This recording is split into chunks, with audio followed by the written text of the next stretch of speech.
এই যে বন্ধুরা, শুনছো? নতুন নতুন রোমান্টিক ভালোবাসার গল্প পেতে ও শুনতে চাইলে আমাদের সাগর ডায়েরি 2 চ্যানেলটি সাবস্ক্রাইব করে বেল বাটনটি অন করে দিও। লাইক কমেন্ট করতে মোটেও ভুলবে না কিন্তু। আরে এসব কি করছেন আপনি? আপনি এখনো আমার গায়ের উপর পড়ে আছেন কেন? সরুন এক্ষুনি। মেয়ে মানুষ দেখলেই হলো, শরীরে আর কোনো হুঁশ থাকে না, তাই না? এই যে ম্যাডাম, ভদ্রভাবে কথা বলুন। আপনার শরীরে কি এমন আছে যে আমি আপনার শরীরের সঙ্গে ঘেঁষতে আসব? আমি যথেষ্ট ভদ্র ফ্যামিলির ছেলে। আমার এসব মতলব আর কোনো চিন্তা কখনো মাথায় আসে না। সেটা আমাকে আর বুঝিয়ে বলতে হবে না, সেটা তো আমি নিজের চোখে দেখতেই পাচ্ছি যে না, আমি ফোনের কথা বলতে বলতে অমনোযোগী হয়ে এদিকে আসছিলাম, আর তখনই আপনি ইচ্ছে করে আমার সাথে ধাক্কা খেয়ে পড়ে গেলেন।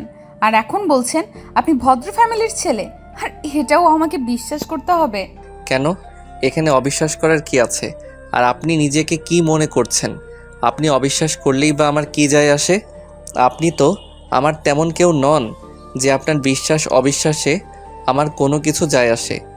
এই কথা বলতে বলতে নীল সেখান থেকে কেটে পড়ল, কারণ একটু দূরে তার বন্ধুরা দাঁড়িয়ে আছে। আর তার বন্ধুরা দাঁড়িয়ে দাঁড়িয়ে এসব কাণ্ড দেখছিল। আসলে সে তার বন্ধুদের সঙ্গে এক জায়গায় ঘুরতে যাচ্ছে। আর এইদিকে নেহা এই সাত সকালবেলা রেল স্টেশনে এসেছে। আজ সে তার বয়ফ্রেন্ডকে সঙ্গে নিয়ে পালাবে সে চিন্তা করে। সে তার বয়ফ্রেন্ডের সঙ্গে দীর্ঘ 1 বছর ধরে রিলেশনে আছে, আর এখন তার ফ্যামিলি থেকে বিয়ের জন্য চাপ দিচ্ছে। সেই জন্য সে তার বয়ফ্রেন্ডকে নিয়ে পালাতে চাইছে। যাই হোক ভিউয়ার্স, আমি যদি গল্পটা এইভাবে বলি আপনাদের তাহলে হয়তো বুঝতে অসুবিধা হবে। চলুন গল্পটা শুরু থেকেই শুরু করা যাক। আমরা ফিরে যাই 2 দিন আগের ঘটনায়। নেহা তখন নিজের রুমে বসে পড়ছিল। এমন সময় হঠাৎ তার বয়ফ্রেন্ড নিলয় তাকে ফোন দেয়। হ্যালো বেবি, কি করছো? আমি না তোমায় খুব মিস করছি। তুমি আজ একবার আমার সঙ্গে দেখা করতে পারবে? তোমাকে দেখতে আমার বড্ড মন চাইছে। হ্যাঁ, আসলে আমিও এই জন্যই তোমাকে কল করব ভেবেছিলাম। আসলে আমি খুব বড় একটা প্রবলেমে পড়ে গেছি, আর এই প্রবলেম থেকে একমাত্র তুমিই আমাকে উদ্ধার করতে পারো, তাই তোমাকে ফোন করতে চেয়েছিলাম। কি হয়েছে আমার বেবিটার? বল আমাকে, আমি যেভাবেই পারি সমাধান করার চেষ্টা করব। আমি তোমাকে ফোনে কিছু বলতে চাইছি না। তুমি আজ বিকেলে রেস্টুরেন্টে আমার সঙ্গে দেখা করো, সেইখানেই আমি তোমার সঙ্গে সব কিছু খুলে বলবো। ওকে? ওকে বেবি, আমি তাহলে এখন রাখছি। টাটা, বাই বাই, আল্লাহ হাফেজ। এই কথা বলতে বলতে নিলয় ফোন কেটে দেয়। আর অপরদিকে নেহা তারপর পড়াশোনা কমপ্লিট করে বয়ফ্রেন্ডের সঙ্গে দেখা করতে যাওয়ার জন্য রেডি হয়। সে রেডি হয়ে বাসা থেকে বের হবে। এমন সময় ড্রয়িং রুমে তার বাবা বসেছিল। তার বাবা তাকে জিজ্ঞাসা করে, কি ব্যাপার রেহা, তুমি এখন আবার কোথায় যাচ্ছ? তোমাকে না বললাম এই কয়দিন তোমাকে বাসার বাইরে যাওয়া চলবে না, যতদিন পর্যন্ত তোমার বিয়েটা হচ্ছে? বাবা, আসলে আমার বন্ধু আনিকা খুব অসুস্থ আছে, হসপিটালে আছে, তাই আমাকে এক্ষুনি যেতে হবে। আজকেই লাস্ট, আজকের পর আর আমি কখনোই বাসা থেকে বের হব না। আচ্ছা ঠিক আছে, কোনো সমস্যা নেই, তবে একটা কথা মনে রেখো, শুধু তোমার বন্ধু অসুস্থ বলে কিন্তু তোমাকে বাসা থেকে বের হতে দিচ্ছি। তাছাড়া কিন্তু তোমাকে আমি কোনোভাবেই বাসা থেকে বের হতে দিতাম না। তখন নেহা কোনো রকমে বাসা থেকে বের হয়ে আসে আর রেস্টুরেন্টে চলে আসে। সেখানে এসে দেখে তার বয়ফ্রেন্ড অনেকক্ষণ ধরে অপেক্ষা করছে তার জন্য। তাকে দেখতে পেয়েই তার বয়ফ্রেন্ড বলে ওঠে, হাই বেবি, তোমার এত লেট হলো কেন? আমি তো সেই কখন থেকে তোমার জন্য অপেক্ষা করছিলাম, আর অপেক্ষা করতে করতে একদম বোর হয়ে যাচ্ছিলাম। I am so sorry baby, আসলে আমার বাবা আমাকে কোনোভাবেই বাসা থেকে বের হতে দিচ্ছিল না, তাই এতটা লেট হয়ে গেছে। যাই হোক, আজ আমি তোমাকে সব কিছু খুলে বলবো। হ্যাঁ বেবি, তুমি আমাকে কি বলতে চাও বলো। আমি তো সেই কতক্ষণ ধরে তোমার কথা শুনবো বলে অপেক্ষা করে বসে আছি। আমার বাবা মাকে বিয়ের জন্য চাপ দিচ্ছেন। ওনার এক পরিচিত লোকের ছেলের সঙ্গে আমাকে বিয়ে দিতে চান, কিন্তু আমি দীর্ঘদিন ধরে তোমার সঙ্গে আছি। আমি তোমাকে ছাড়া অন্য কাউকে বিয়ে করতে পারবো না। কিন্তু বেবি, আমি তো এখনও পড়াশোনা করছি, চাকরি করছি না। আমার বাবা মাও তো এখনও আমাকে বিয়ে করতে দেবে না। আমি যদি আমার বাবার সঙ্গে আমার বিয়ের বিষয়ে কোনো কিছু বলি, তাহলে হয়তো আমার বাবা আমাকে বাড়ি থেকেই বের করে দেবে। আমি অত কিছু শুনতে চাই না, আমি জাস্ট তোমার মুখ থেকে এইটুকুই শুনতে চাই, তুমি আমার সঙ্গে সম্পর্কটা রাখবে নাকি রাখবে না। আমি তোমাকে সম্পর্ক কেন রাখবো না? আমি তো অবশ্যই তোমার সঙ্গে সম্পর্ক রাখতে চাই, কিন্তু একটা বিষয় তোমাকে বুঝতে হবে। দেখো, টাকা পয়সা ছাড়া তো এই দুনিয়ায় কিছুই হয় না। আমি চাকরি করি না, যেহেতু আমার কাছে কোনো টাকা পয়সা নেই, তাই আমরা যদি কিছু একটা করি তখন টাকা পয়সা কোথায় পাবো বলো? টাকা পয়সা নিয়ে তোমাকে কোনো চিন্তা করতে হবে না। আমার অ্যাকাউন্টে যথেষ্ট টাকা রেখেছেন আমার বাবা। আমরা ওই টাকা দিয়ে অনেক দিন চলে যেতে পারবো। আর এর মধ্যে তোমার চাকরির একটা বন্দোবস্ত হয়ে যাবেই। তাছাড়া আমার মা আমার বিয়ের জন্য অনেক স্বর্ণের গহনা বানিয়ে রেখেছেন। আমি প্রয়োজন হলে সেই গহনাগুলো আমার সঙ্গে নিয়ে আসব। কথাটা শুনে নিলয় যেন কোনোভাবেই নিজের লোভ সামলাতে পারছিল না। নিজের লোভ সামলাতে না পেরে নিলয় নেহাকে বলে, ঠিক আছে বেবি, আমি তোমার বুদ্ধি শুনে খুবই খুশি হয়েছি। আসলে আমার জীবনে তোমার মতো একটা মেয়ে মানুষের খুব প্রয়োজন, সেটা আমি খুব ভালোভাবেই বুঝতে পারছি। যাই হোক, হলে তুমি আগামী পরশুদিন সকালে কমলাপুর রেল স্টেশনে চলে আসবে।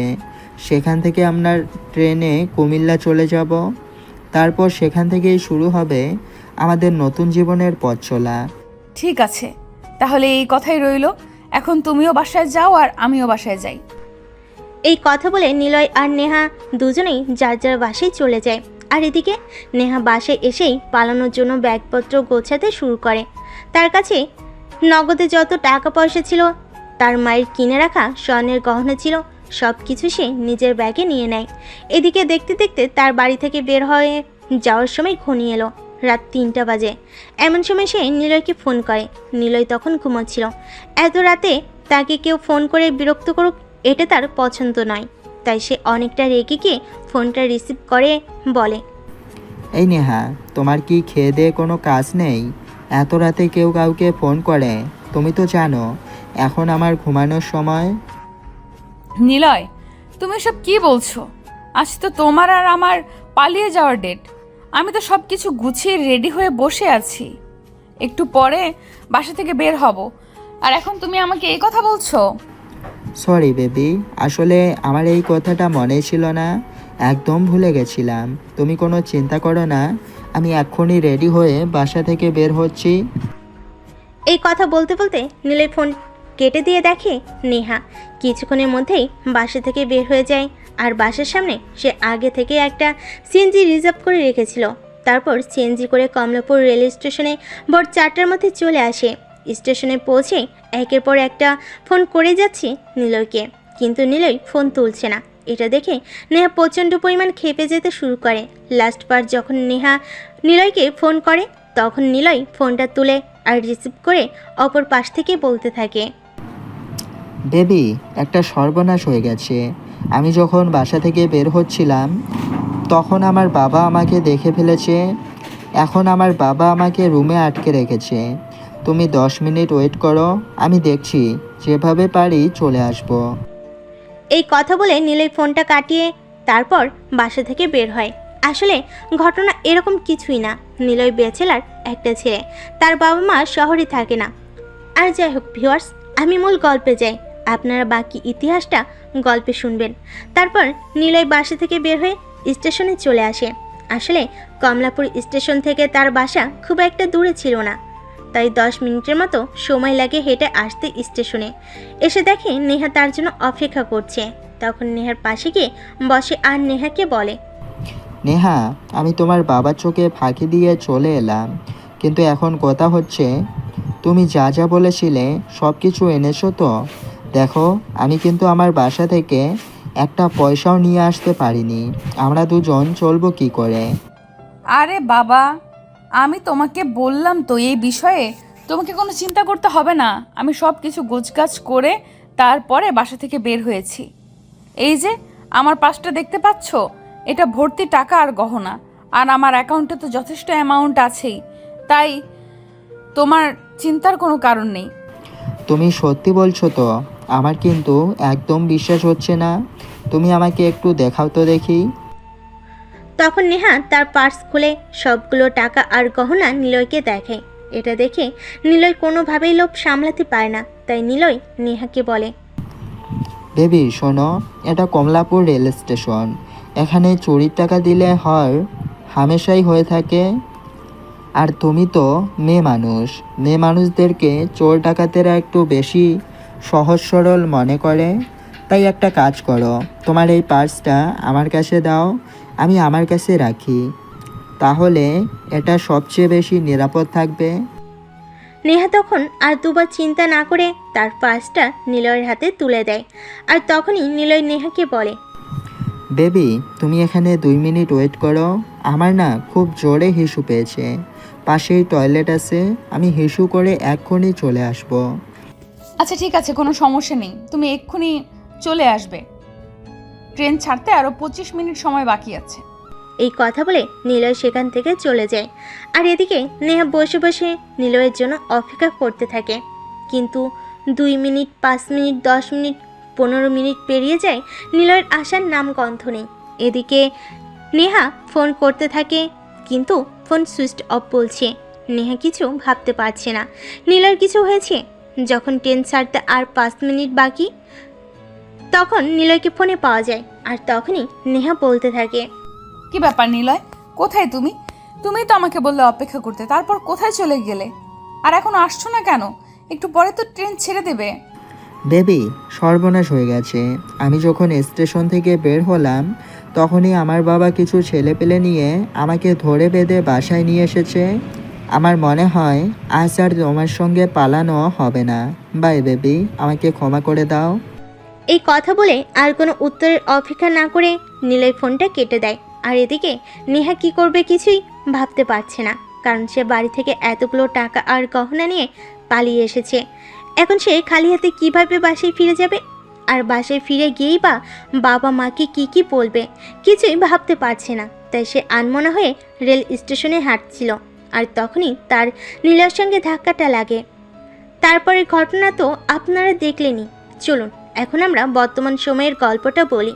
নেহা তখন আনমনা হয়ে রেল স্টেশনে এক পাশে গিয়ে বসে। আর নীল তখন বন্ধুদের সাথে কথা বলছিল। এমন সময় হঠাৎ তার বাড়ি থেকে ফোন আসে। কি রে নীল, কোথায় তুই? তোর রুমের দরজা খোলো।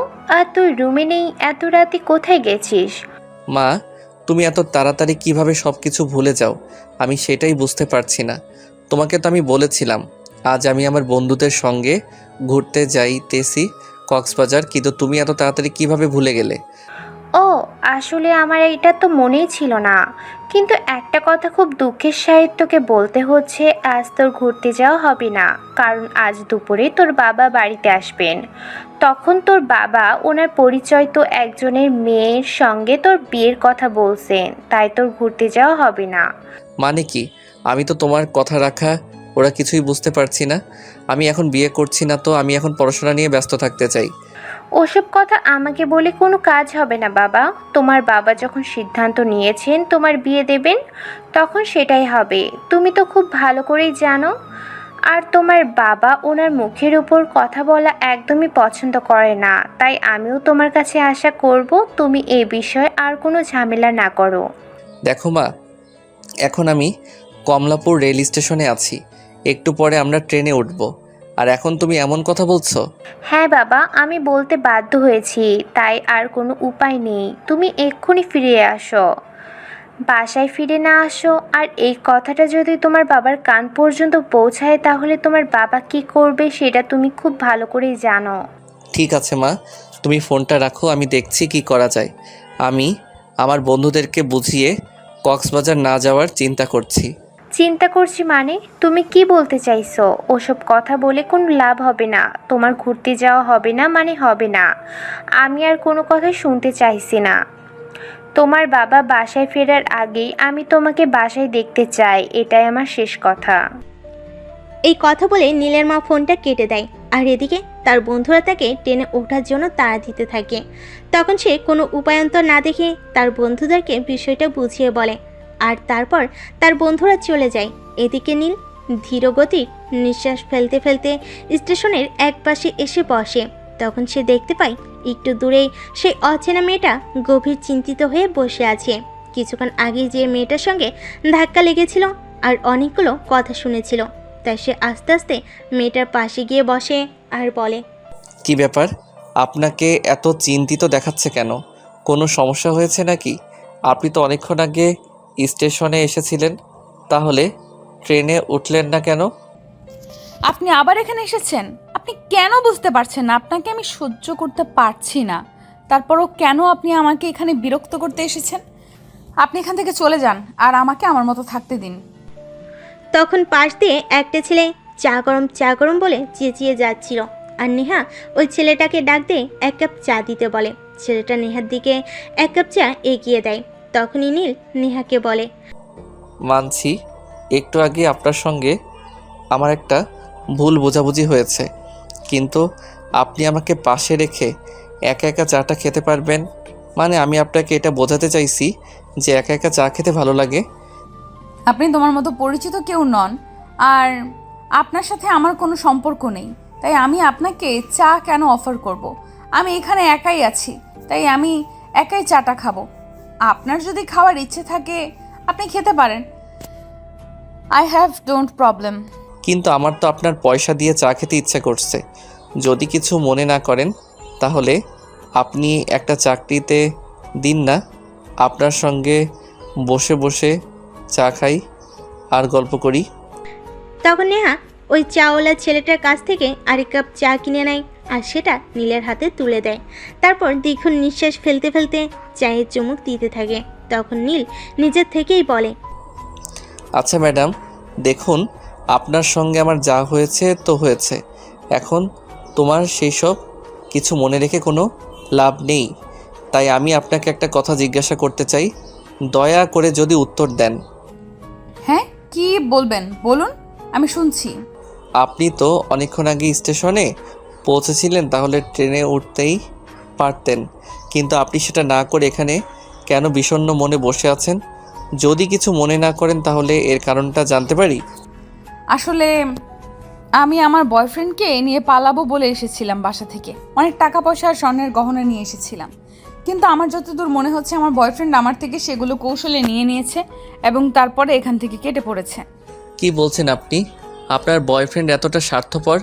আসলে আপনারা মেয়ে মানুষরা না এরকমই, যে কাউকে সহজে অনেক বেশি বিশ্বাস করেন আর খুব তাড়াতাড়ি ঠকে যান আপনারা। মেয়েরা এত বোকা কেন বলেন তো? এই যে মিস্টার, ঠিক করে কথা বলুন। আমি মোটেও বোকা নই, আমি তাকে ভালোবাসতাম, তাই তো আমি এত কিছু নিয়ে এখানে চলে এসেছি। মাকে নিয়ে সংসার করব বলে আপনারা ছেলেরা, প্রতারক ছেলেরা ভালোবাসার মূল্য দিতে জানেন না। আপনার সঙ্গে আমি একমত হতে পারলাম না। মানুষ মানে মুহূর্তের রং বদলায়, এটাই স্বাভাবিক, কিন্তু কোনো একটা প্রজাতি নির্দিষ্ট নয়। ছেলেরা যেমন বিশ্বাসঘাতকতা করে তেমনি মেয়েরাও বিশ্বাসঘাতকতা করতে পারে, সেটা শুধু সময় আর স্থান ভেদে হয়। আরে যা, আমি আপনাকে এইসব কথা কেন বলছি বলেন তো?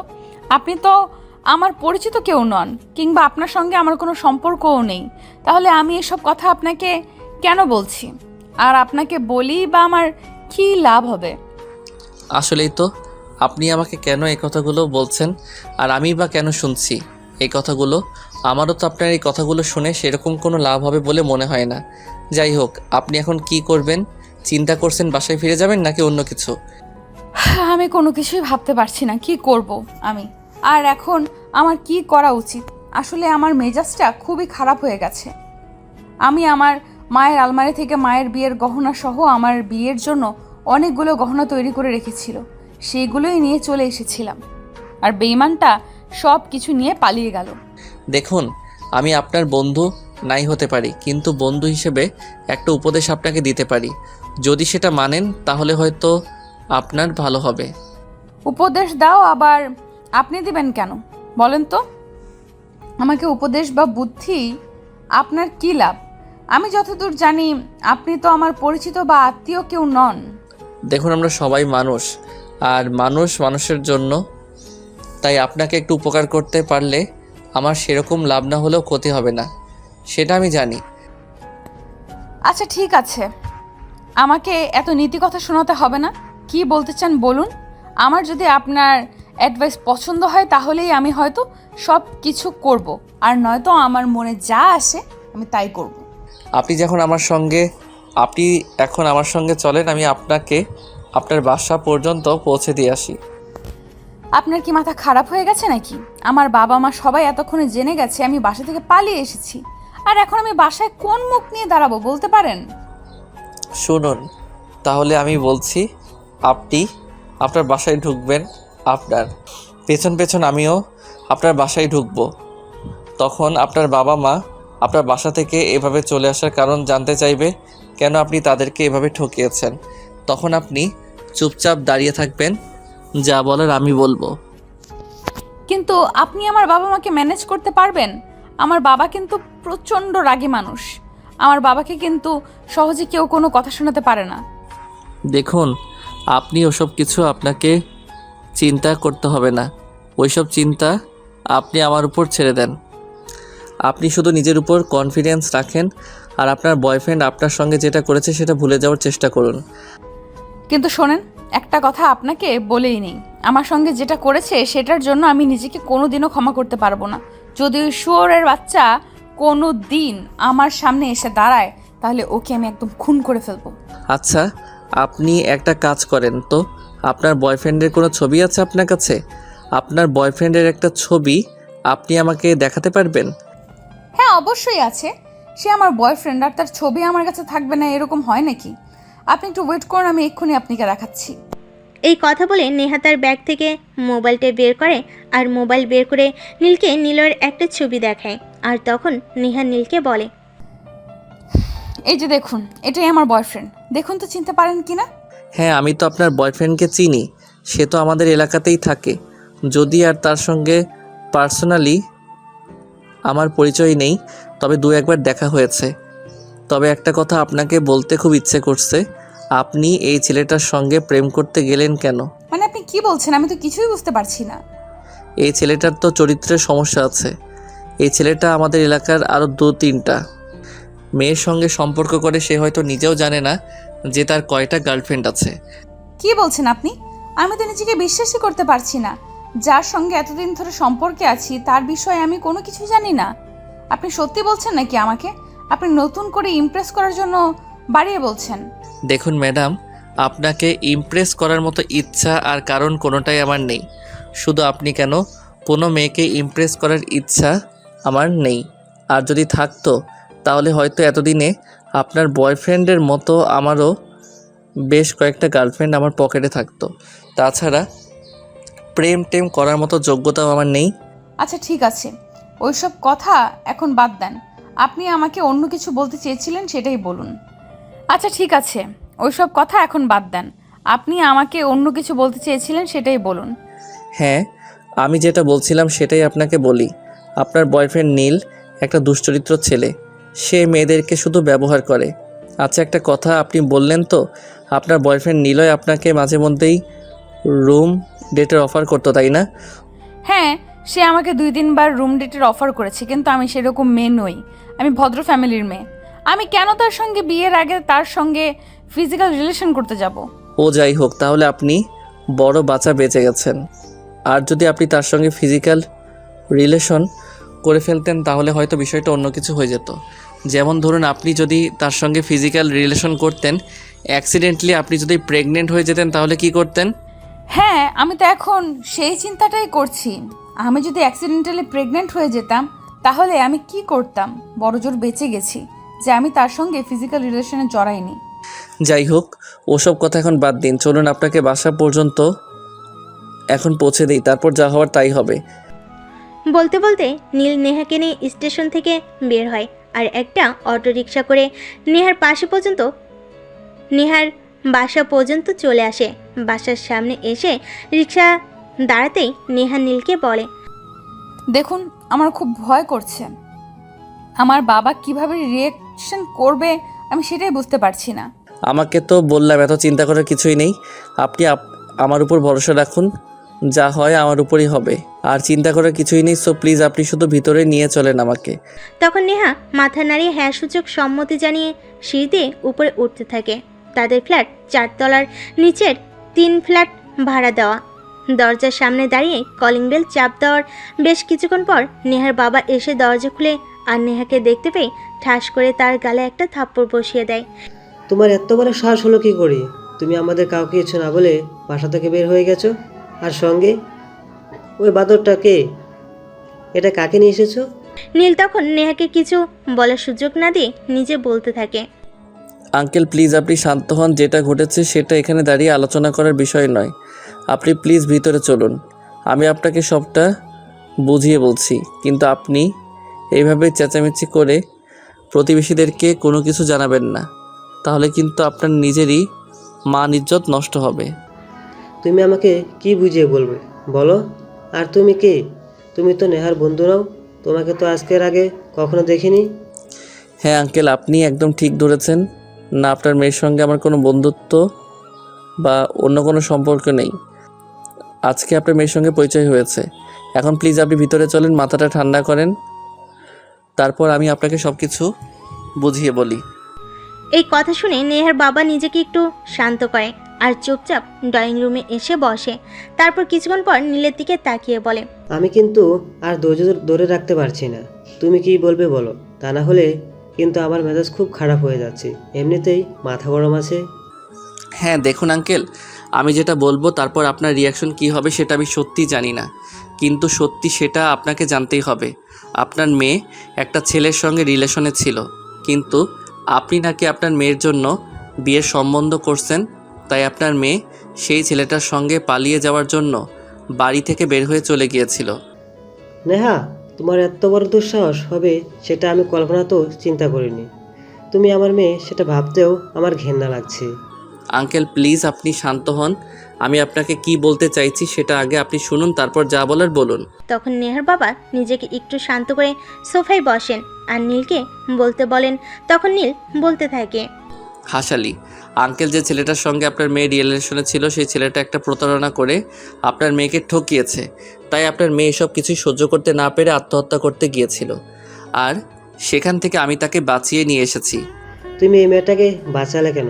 এই মেয়েটা তো মরে যাওয়া উচিত ছিল।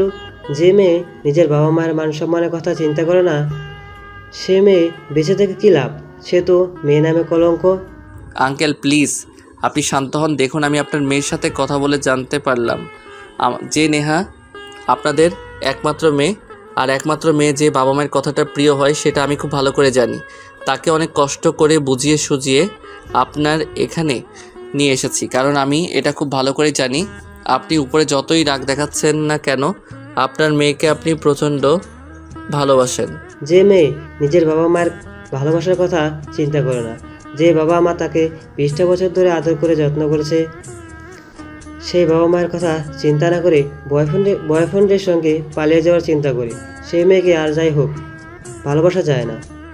এই কথাটা আপনি বুকে হাত দিয়ে বলতে পারবেন? যদি হাত দিয়ে বলতে পারেন তাহলেই আমি বিশ্বাস করব, নয়তো বলবো আপনি শুধু মুখেই বলছেন। তখন নেহার বাবা আর কোনো কথা বলে না, চুপচাপ বসে আছে। আর তখনই নীল নেহাকে বলে, দেখলে তো, তুমি তো বয়ফ্রেন্ডের সঙ্গে রাগ করে নিজেকে শেষ করে দিতে চাইছিলে, আর তুমি নিজেকে যদি শেষ করে দিতে তাহলে তোমার বাবা মা কতটা কষ্ট পেত। হয়তো তোমার মৃত্যুর খবর শুনে তারাও হয়তো স্ট্রোক করে মারা যেত, কারণ তুমি তোমার বাবা মায়ের একমাত্র আদরের সন্তান। এই কথা বলতে বলতে নীল নেহাকে চোখের ইশারায় তার বাবার পা ধরে ক্ষমা চাইতে।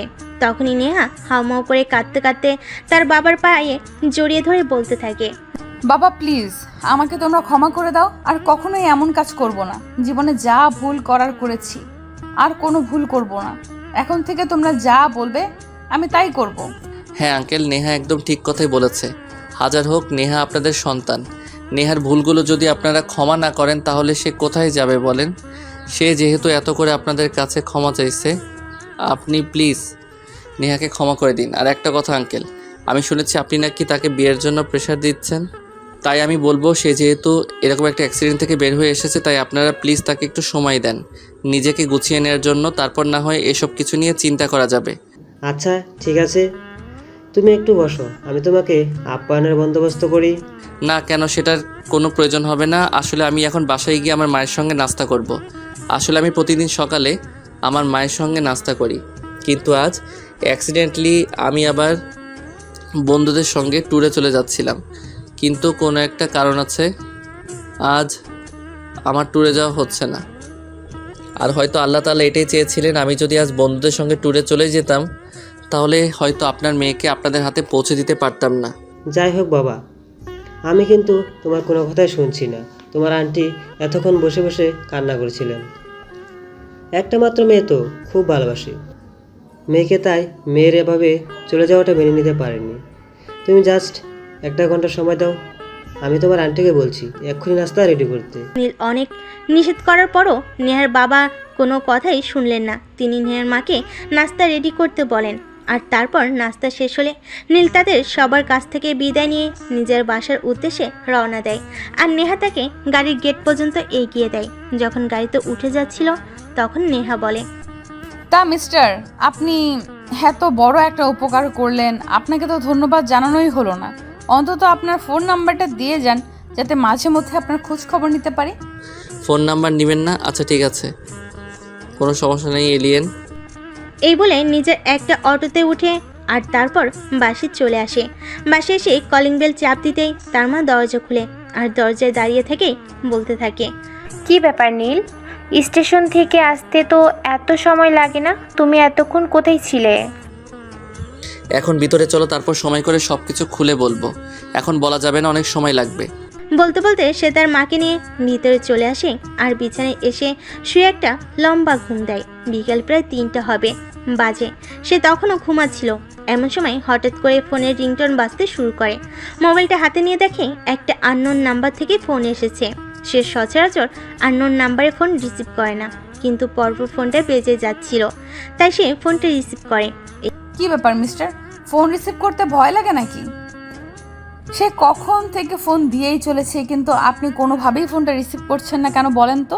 কে আপনি আর আপনার ফোন রিসিভ করতে হবে সেটা কোন গ্রন্থে লেখা আছে?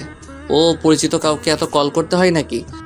আরে সকালবেলা আমাকে এত বড় একটা বিপদের হাত থেকে বাঁচালেন, আর এখন জিজ্ঞেস করছেন কি? আপনি তো বড্ড ভুলো মনের মানুষ, কোনো কিছুই মনে রাখতে পারেন না। ও আপনি নেহা? আসলে তখন তো আপনি শুধু আমার নাম্বারটা নিয়েছিলেন, আপনার নাম্বারটা তো আমাকে দেননি, তাই আপনার নাম্বারটা চিনতে পারিনি। যাই হোক, আমি চলে আসার পর আর কোনো গন্ডগোল হয়নি তো? আরে না, আপনি যেভাবে গল্পটাকে সাজিয়েছেন এরপর কি আর গন্ডগোল হওয়ার কোনো চান্স আছে? যাই হোক, কি করছিলেন আপনি?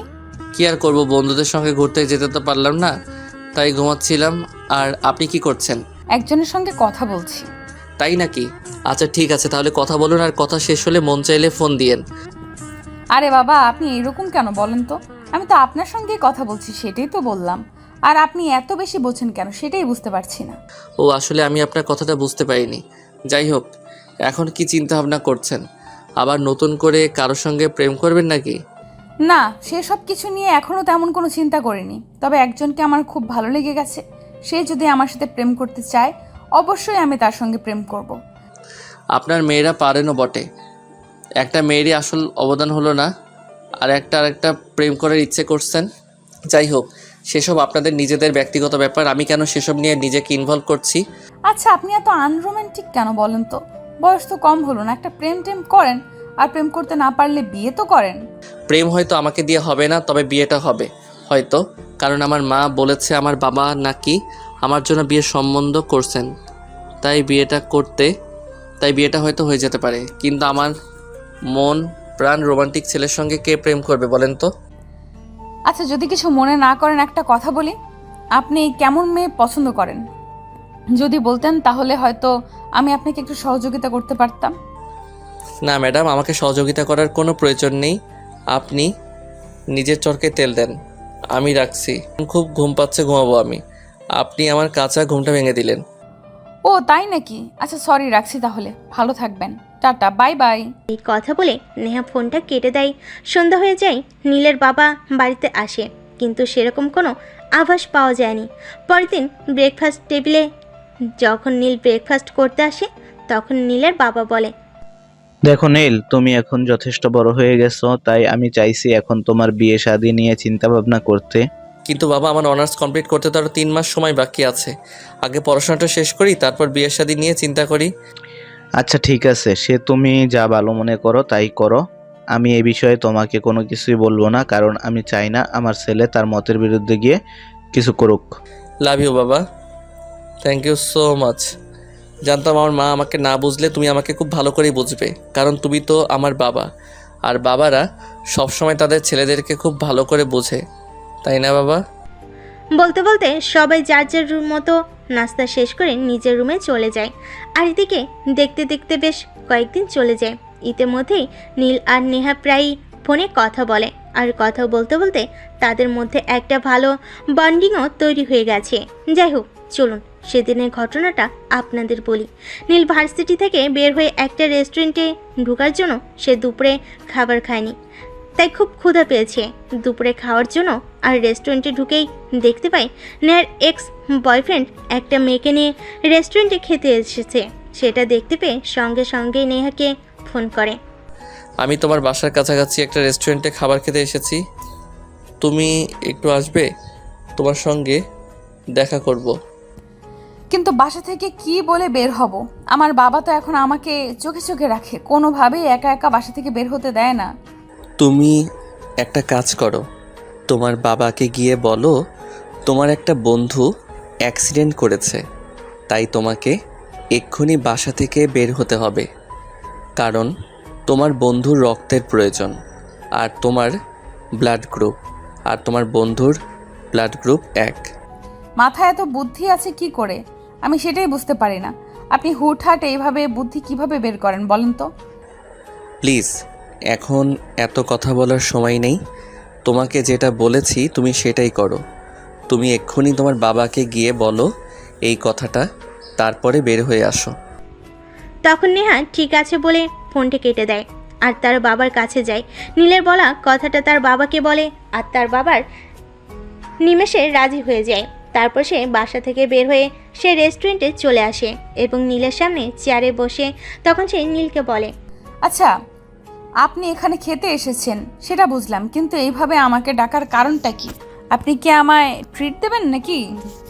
তুমি ট্রিট চাইলে অবশ্যই আমি দেব, কোনো সমস্যা নেই, কিন্তু এখানে আমি তোমাকে অন্য একটা কারণে ডেকে এনেছি। কি যে বলেন না, আপনি আমার কথার আগামাথা কিছুই বুঝতে পারি না। আপনি আমাকে রেস্টুরেন্ট থেকে এনেছেন কোথায় ট্রিট দিবেন, সেটা না করে বলছেন আপনি আমাকে অন্য কোনো কারণে ডেকে এনেছেন। আচ্ছা ঠিক আছে, বলেন কি কারণ? নীল তখন তার থেকে 15 ফুট দূরতে বসে থাকা দুজন তরুণ তরুণীর দিকে ইশারা করে আর বলে, ওই যে দেখো, তোমার বয়ফ্রেন্ড নিলয়ের আসল চরিত্র। সেদিন তুমি অনেক বলেছিলে, আমি তোমাকে ইমপ্রেস করার জন্য বাড়ি বানিয়ে বলেছি। এখন কি বলবে বলো? নীল অন্য একটা মেয়েকে রেস্টুরেন্টে নিয়ে খেতে এসেছে আর সে মেয়েটার সঙ্গে হাত ধরাধরি ঘেঁষাঘেঁষি করে কথা বলছে। এইসব কিছু দেখে নেহা আর সহ্য করতে পারছে না। তখন নীল বলে, কি ব্যাপার নেহা, বয়ফ্রেন্ডকে অন্য মেয়ের সঙ্গে দেখে খুব রাগ হচ্ছে বুঝি? বয়ফ্রেন্ডকে অন্য মেয়ের সঙ্গে দেখে আমি জেলাস ফিল করছি সেরকমটা নয়, আমি শুধু মেয়েটার জন্য আফসোস করছি, কারণ সেও হয়তো আমার মতো বোকা, আর বোকা না হলে এরকম একটা প্রতারকের প্রেমে পড়তো না। আচ্ছা, তুমি একটা কাজ করতে পারবে?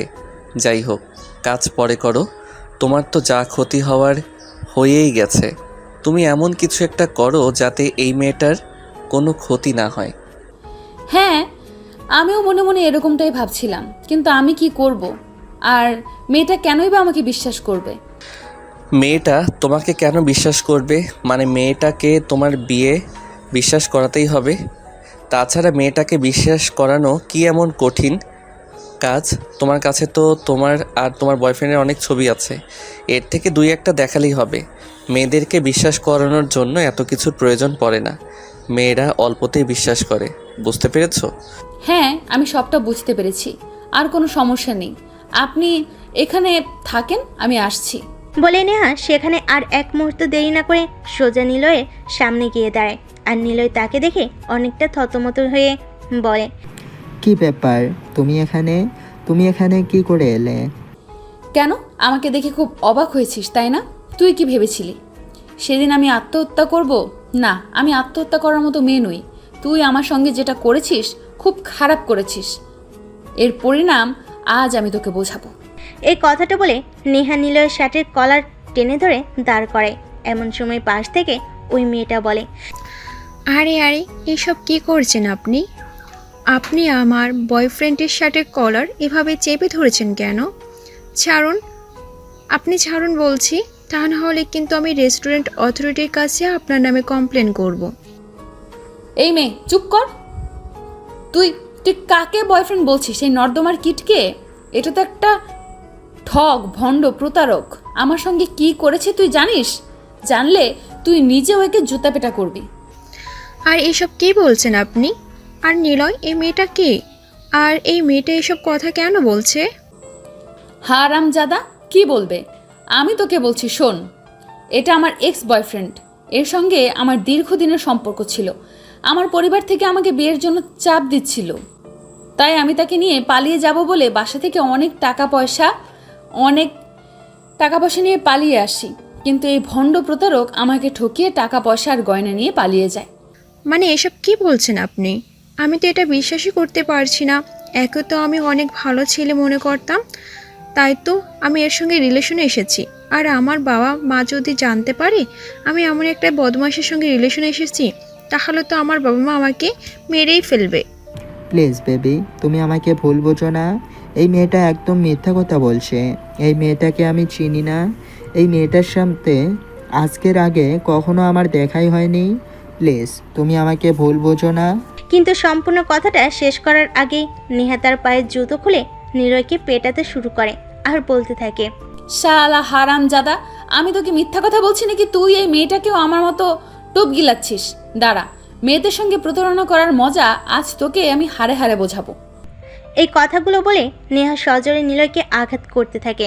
আর আঘাত করার এক পর্যায়ে সে ঠাস করে নীলের নাক বরাবর একটা ঘুষি মারে। আর তখনই নিলয়ের নাক ফেটে রক্ত বের হতে থাকে। এটা দেখে নিলয়ের নতুন গার্লফ্রেন্ড সেখান থেকে দৌড়ে পালিয়ে যায়।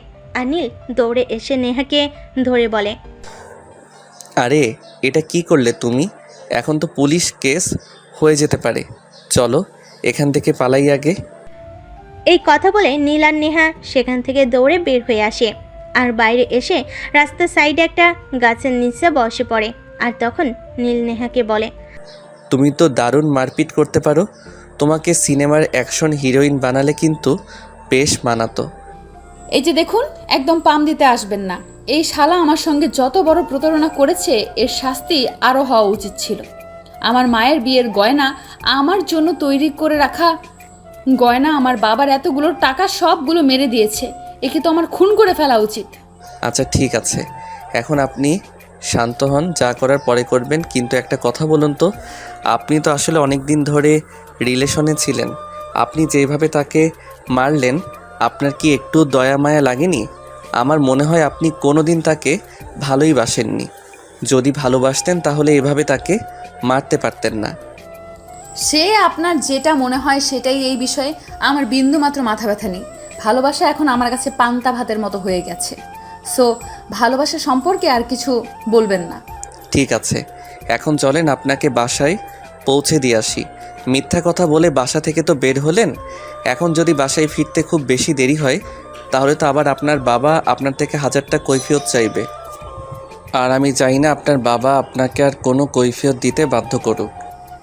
জানেন, ওই শালার পুতকে যখন আমি নাক বরাবর ঘুষি মারলাম, আর যখন ওর মার পেটের রক্ত জোর করছিল, তখন সে আমার কী আনন্দ লাগছিল সেটা আমি আপনাকে বলে বোঝাতে পারবো না। সেই জন্যই তো বলছি, তুমি যদি সিনেমার অ্যাকশন হিরোইন হতে তাহলে কিন্তু তোমায় দারুণ মানাতো। লাল টুকটুকে চেহারা, আর সেই সঙ্গে যা অ্যাকশন করো একদম ফাটিয়ে দিতে। হ্যাঁ, এখন আর বকবক না করে আমায় বাসায় পৌঁছে দিন। ট্রিট তো আর দিলেন না। আচ্ছা ঠিক আছে, তুমি কি খাবে? বাসায় গিয়ে আমায় ফোন করে বলো, আমি সন্ধ্যায় তোমার ব্যালকনিতে পৌঁছে দেব। আচ্ছা ঠিক আছে। কথা বলে নেহা গাড়িতে উঠে বসে। আর নীল তার পাশে বসে ড্রাইভ করতে থাকে। তাদের বাসার সামনে এসে সে নেহাকে নামিয়ে দিয়ে সেখান থেকে চলে যায় বাসায়। গিয়ে কিছুক্ষণ পর সে নেহাকে ফোন করে। কি খবর ম্যাডাম? বাসায় যাওয়ার পর আঙ্কেল কিছু বলেছিল? না, কিছু বলেনি। যেখানে আপনার বুদ্ধি আছে সেখানে অন্য কারো কিছু বলার সাহস আছে নাকি? আচ্ছা, আপনার মাথাটা দিয়ে বানানো বলবেন? যদি কোনোদিনও সেরকম কোনো সম্পর্ক গড়ে ওঠে তাহলে অবশ্যই বলবো। যাই হোক, তুমি কিছু খাবে বলেছিলে, বলো কি খাবে? আমি সন্ধ্যায় তোমার ব্যালকনিতে পৌঁছে দেব। আচ্ছা, আপনার মাথাটা কি দিয়ে বানানো বলবেন? আরে না, আমি কিছু খাবো না, এমনিতেই আপনার সঙ্গে মজা করছিলাম। আর কি, তাছাড়া আমার বাবার বাড়িতে আর নতুন 2জন সিকিউরিটি গার্ড নিয়োগ করেছে। আপনি কোনোভাবেই আসতে পারবেন না। আমি কিভাবে আসবো না আসবো সেসব একান্তই আমার ব্যক্তিগত ব্যাপার। সেসব বিষয়ে তোমাকে চিন্তা করতে হবে না। তোমাকে আমি যেটা বলেছি তুমি সেটাই করো। কি খাবে বলো? আচ্ছা ঠিক আছে, আপনি যখন এতটা রিস্ক নিতে চাইছেন তাহলে আমিও দেখতে চাই আপনি কত বড় বীর পুরুষ। একটা কাজ করবেন, আমার কাচ্চি বিরিয়ানি খেতে খুব মন চাইছে, 1 প্যাকেট কাচ্চি বিরিয়ানি হলেই হবে। আচ্ছা ঠিক আছে, আপনি যখন এতটা রিস্ক নিতে চাইছেন তাহলে আমিও দেখতে চাই আপনি কত বড় বীর পুরুষ। একটা কাজ করবেন, আমি কাচ্চি বিরিয়ানি খেতে খুব মন চাচ্ছে, একটা কাচ্চি বিরিয়ানি হলেই হবে। এই সামান্য 1 প্যাকেট কাছে বিরিয়ানি, আর এটা আমি তোমাকে খাওয়াতে পারবো না। ওকে, তুমি ওয়েট করতে থাকো। সন্ধ্যা 7টা বাজে, এর আগেই তোমার বেলকনিতে কাচ্চি বিরিয়ানি পৌঁছে যাবে। এই কথা বলে সঙ্গে সঙ্গে নীল ফোনটা কেটে দেয়। আর এদিকে বিকেল গড়িয়ে সন্ধ্যা হতে থাকে। নেহা অপেক্ষা করতে থাকেন নীল কখন তার জন্য বিরিয়ানি নিয়ে আসবে। আদৌ কি নীল তার জন্য বিরিয়ানি নিয়ে আসতে পারবে? আর আসলো কি সেটা তার হাত পর্যন্ত পৌঁছবে, তার পেটে পড়বে? তো ভিউয়ার্স, চলুন দেখা যাক কি হয়। সন্ধ্যা হবে এমন সময় নীল বাসা থেকে বের হয় আর তার পরিচিত বেস্ট কাচ্চি বিরিয়ানি যেখানে পাওয়া যায় সেখানে চলে যায়। সেই দোকান থেকে 2 প্যাকেট কাচ্চি বিরিয়ানি কিনে তারপর সেখান থেকে সোজা নেহার বাসায়। তার বাসার সিকিউরিটি গার্ড আছে, সামনে রেখে পিছনের গেটে তো আর কোনো সিকিউরিটি নেই। তারপর সেখান থেকে সোজা নেহার বাসা। তার বাসায় সিকিউরিটি গার্ড আছে, সামনে রেখে পিছনের গেটে তো আর কোনো সিকিউরিটি গার্ড নেই। তাই নীল দেওয়াল টপকে বাড়ির ভিতরে প্রবেশ করে আর পানির পাইপে নেহার বেলকনি পর্যন্ত চলে আসে। নেহা তখন নিজের রুমে বসে বসে নীলের জন্য অপেক্ষা করছিল। নীল বেলকনিতে উঠে গেছে, কারণ বেলকনিতে কোনো গ্রিল দেওয়া ছিল না, তাই সহজেই রুমের ভিতরে চলে আসে। নীলকে দেখে নেহা একটা চিৎকার দিবে এমন সময় নীল তার মুখ চেপে ধরে আর বলে, এই কি করছো তুমি? তুমি চিৎকার দিলে তো তোমার বাবা মা জেনে যাবে এখানে আমি এসেছি। একটা কাজ করো, তাড়াতাড়ি রুমের দরজাটা লাগিয়ে দিয়ে এসো। কিন্তু আপনি এখানে আসলেন কিভাবে? আমাদের বাড়ির সিকিউরিটি গার্ড আপনাকে দেখেনি? সিকিউরিটি গার্ড যদি আমাকে দেখতেই পেত তাহলে আমি এখনও এখানে দাঁড়িয়ে আছি কিভাবে? তাহলে তো এতক্ষণে মেরে আমার হাড় মাংস এক করে দিত। যাই হোক, তোমাকে যেটা বলেছি সেটাই করো। তখন নেহার রুম থেকে বের হয়ে চারপাশ একটু ভালো করে দেখে, তারপর রুমে এসে দরজাটা লাগিয়ে দেয়। আর বিরিয়ানির প্যাকেট দুটো তখন নীল নেহার হাতে তুলে দেয়। দুটো বিরিয়ানির প্যাকেট দেখে নেহা বলে, আরে আপনি তো দেখছি পাগল হয়ে গেছেন। আমি বিরিয়ানি খেতে চাইলাম বলে আপনি 2 প্যাকেট নিয়ে এসেছেন। আমি তো 1 প্যাকেট বিরিয়ানি শেষ করতে পারি না, সেখানে 2 প্যাকেট কিভাবে শেষ করব? তুমি কি নিজের খাওয়া ছাড়া দুনিয়াতে আর কিছু বুঝো না নাকি? এই যে আমি এখানে দাঁড়িয়ে আছি, আমি বসে বসে দেখব আর তুমি খাবে, তোমার পেট খারাপ করবে না? ও, সেটা আগে বললেই তো পারতেন, আমার সঙ্গে আপনিও খাবেন, তাহলেই তো আর আমি এত কথা পেঁচাতাম না, সোজা সাপটা হয়ে যেত। হ্যাঁ, এখন কথা না বাড়িয়ে তাড়াতাড়ি 1 প্লেট আমাকে দাও, আর 1 মিনিট তুমি নিয়ে বসে খাওয়া দাওয়া করে তারপর আবার চলে যাব। তখন নেহা আর কোনো কথা না বলে একটা প্লেট নীলের দিকে এগিয়ে দেয় আর অন্য একটা প্লেট হাতে নিয়ে এসে খেতে থাকে। নীল তাকিয়ে থাকে তার খাওয়া দেখছিল, সেটা দেখে নেহা বুঝতে পেরে বলে, কি ব্যাপার, আপনি এভাবে আমার দিকে তাকিয়ে আছেন কেন? আপনার প্লেটে খাবার আছে তো সেটা খান। এভাবে তাকিয়ে থাকলে আমার পেট ব্যথা করবে তো। না মানে আসলে আমি তোমার খাওয়া দেখছি না, তোমাকে দেখছিলাম। তোমার মতো একটা মেয়েকে কিভাবে ঠকাতে পারে, তোমার মতো একটা মেয়ের সাথে কিভাবে প্রতারণা করতে পারে, এটা জাস্ট আমার ধারণার বাহিরে। ওসব কথা আপনি বাদ দিন তো, আমি ওসব কথা এখন আর মনে রাখি না, সব কিছুই ভুলে গেছি। এখন চুপচাপ তাড়াতাড়ি করে খাবারটা খেয়ে নেন, কারণ আমার বাবা মা কখনো আমার রুমে চলে আসবে তার কোনো গ্যারান্টি নেই। আর যদি ঘুণাক্ষরেও জানতে পারে আপনি লুকিয়ে লুকিয়ে আমার রুমে এসেছেন, তাহলে যে কি হবে সেটার তো কোনো নিশ্চয়তা নেই। হ্যাঁ, সেটা তুমি একদম ঠিক কথা বলেছ, কিন্তু তোমাকে একটা রিকোয়েস্ট করব, রাখবে? রিকোয়েস্ট কেন বলছেন? বলুন না, কি বলবেন? দেখো, আমাদের বয়সের গ্যাপ খুব একটা হবে না, এই বছর 2-1 মতো হবে, তাই বলছিলাম তুমি আর আমাকে আপনি করে বলো না। আপনি কথাটা কেমন জানি শোনাই, তুমি আমাকে আজ থেকে তুমি করে বলো। আচ্ছা ঠিক আছে, কোনো সমস্যা নেই, আজ থেকে আমি তোমাকে তুমি করেই বলবো, কিন্তু এখন দয়া করে খাবারটা শেষ করো আর এখান থেকে বিদায় হও। তখন নীল আর কোনো কথা না বলে চুপচাপ খাবার খেতে থাকে। তারপর বেলকুনিতে যেভাবে এসেছিল সেভাবে সেখান থেকে বের হয়ে আসে। এভাবে চলতে থাকলো দিনকাল। ইদানিং মাঝে মধ্যেই নেহা এটা ওটার আবদার করে আর নীল সেগুলো মেটাতে থাকে। নেহা তার কাছে কিছু একটা চাইলে তার খুবই ভালো লাগে। নেহা যখন রাতের 12টার সময় ফোন দিয়ে বলে তার জন্য ফুচকা নিয়ে যেতে, নীল দেওয়াল টপকে তার জন্য ফুচকা নিয়ে যায়। দুজনে একসঙ্গে বসে খায়, খুব এনজয় করে টাইমগুলা। এভাবেই চলতে থাকে তাদের সময়। ইদানিং নীল বুঝতে পারে নেহা তার প্রতি অনেকটাই দুর্বল। হয়তো মনে মনে নীলকে ভালোবেসে ফেলেছে, তাই সে সবসময় হয়তো নীলের কাছে এটা ওটা আবদার করে। প্রায় মাস দুয়েক পর একদিন নীল আর নেহা বাসা থেকে বের হয়েছে একটু ঘুরতে যাবে বলে। তারা একটা পার্কে এসে বসে। তখনই হঠাৎ নেহা নীলকে প্রশ্ন করে, আচ্ছা নীল, ধরো কোনো একদিন তোমার স্বপ্নের রানী, মানে তুমি যেরকম চাও আর কি সেরকম একটা মেয়ে নীল শাড়ি পরে হাতে একগুচ্ছ গোলাপ নিয়ে তোমার সামনে এসে দাঁড়ায় আর ভালোবাসার কথা বলে, তখন তুমি কি করবে? সেরকম কেউ আমার জীবনে আসবে না সেটা আমি জানি, কিন্তু তারপরও যদি আমার মতো আনস্মার্ট রোমান্টিক একটা ছেলেকে কেউ ভালোবাসে আর নীল শাড়ি হাতে একগুচ্ছ লাল গোলাপ নিয়ে প্রপোজ করতে আসে, আমি সঙ্গে সঙ্গে তাকে অ্যাকসেপ্ট করে নেব আর আমার বুকে জড়িয়ে নেব। তবে সেটা হতে হবে কোনো স্পেশাল ডেতে, যেমন আমার বার্থডে বা এরকম কোনো স্পেশাল ডেতে। তখন নীল আর কোনো কথা বলেনি। সেই দিনকার মতো ঘোরাঘুরি শেষ করে বাসায় চলে আসে। আসলে নেহা জানে তার জন্মদিন কবে। তার জন্মদিন খুব বেশি দূরে নয়, তাই তো কাছেই, আর 1 সপ্তাহ পরে। তাই সে সেই দিনটার জন্য প্রস্তুতি নিতে থাকে। এদিকে দেখতে দেখতে নীলের জন্মদিন চলে আসে। জন্মদিনের 2 দিন আগে নীল নেহাকে তার পরিবার সহ তাদের বাড়িতে ইনভাইট করে।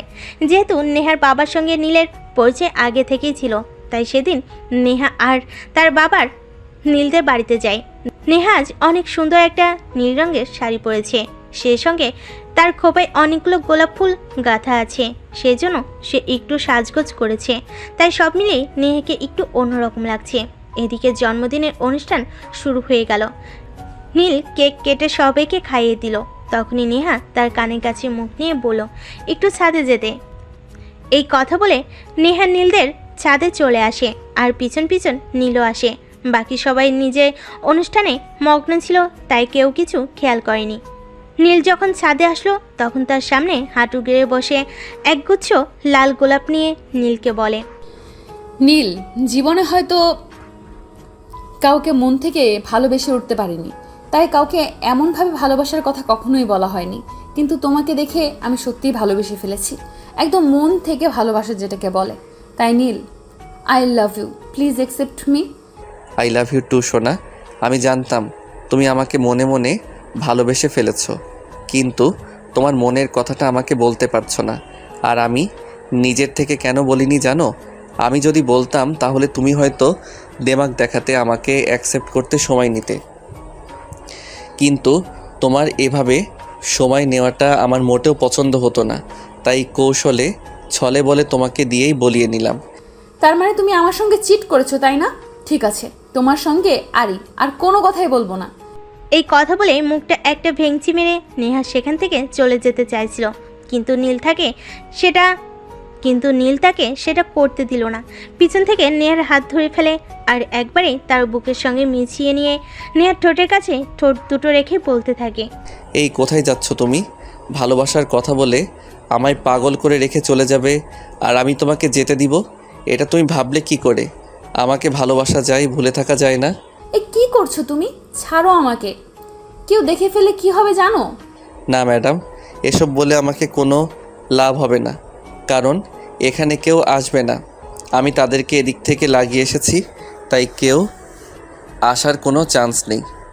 ছাড়ো তুমি, আমার খুব ভয় করছে, আমি নিঃশ্বাস নিতে পারছি না, নিঃশ্বাস নিতে কষ্ট হচ্ছে। হ্যাঁ, সেটা তুমি দেখতেই পাচ্ছি যে তোমার বুকটা ধড়ফড় করছে, কিন্তু ভালোবাসার মানুষের কাছে আসলে যে এমনটাই হয় সেটা তোমার জানা নেই। এই কথা বলে নীল তাকে আরেকটু টান দিয়ে তার কাছে টেনে নেয় আর ঠোঁটে আলতো করে একটা ভালোবাসার পরশ এঁকে দেয়। নেহা নীলের ঠোঁটের ছোঁয়া পেয়ে একদম কেঁপে ওঠে, তার সারা শরীর কাঁটা দিয়ে ওঠে। সেটা দেখে নীল বলে, এই কি হয়েছে তোমার? তুমি এভাবে কাঁপছো কেন? এখানে তো তুমি আর আমি ছাড়া অন্য কেউ নেই, এত ভয় পাওয়ার কি আছে? আমি ভয় পাচ্ছি না, তোমার ছোঁয়া পেয়ে সত্যি আমার কেমন যেন লাগছে। প্লিজ আমাকে ছেড়ে দাও, আমি আর নিতে পারছি না। তখন নীল আর কোনো কথা না বলে নেহাকে ছেড়ে দেয়, আর নেহা ছাড়া পেয়ে এক দৌড়ে নিচে চলে আসে। তারপর বাড়িতে খাওয়া দাওয়া করে রাতে তার বাবাকে নিয়ে বাসায় চলে আসে। সে দেখে ছেলের জন্মদিন উপলক্ষে নীলের বাবা বাড়িতে এসেছে, তাই পরের দিন সকালবেলা তিনি নীলকে ব্রেকফাস্ট টেবিলে ডাকেন আর নীলকে বলেন, নীল, তোমাকে আমি কয়েকদিন আগে একটা কথা বলেছিলাম, সেটা তোমার মনে আছে? মানে তোমার বিয়ের বিষয়ে। এই কথা শুনে তো নীলের মাথায় একদম আকাশ ভেঙে পড়ে। কি করবে কিছু ভেবে পাচ্ছে না, কারণ সে এই মুহূর্তে নেহাকে ভালোবাসে। নেহাকে ছাড়া অন্য কাউকে বিয়ে করা তার পক্ষে সম্ভব নয়। এখন সে কি করবে কিছুই ভাবতে পারছে না। বাবাকে কি বলবে ঠিক তখনই তার বাবা আবার বলতে থাকে, নীল, কি ব্যাপার নীল, তুমি কি কিছু বলেছি? তুমি আমার কথার উত্তর দিচ্ছ না কেন? কি হয়েছে তোমার, বলো আমাকে। না বাবা, আমার কিছুই হয়নি, আমি একদম ঠিক আছি। আর তোমার কথা আমার মনে আছে, মনে থাকবে না কেন? আমি কি ভুলো মনের মানুষ নাকি? তুমি তো আমাকে বলেছিলে তোমার পরিচিত একজনের মেয়ের সঙ্গে তুমি আমার বিয়ের কথা বলেছ, যদিও সেই মেয়ের সঙ্গে এখনো পর্যন্ত তোমার, আমার বা পরিবারের কারোরই দেখা হয়নি। হ্যাঁ, একদমই তাই।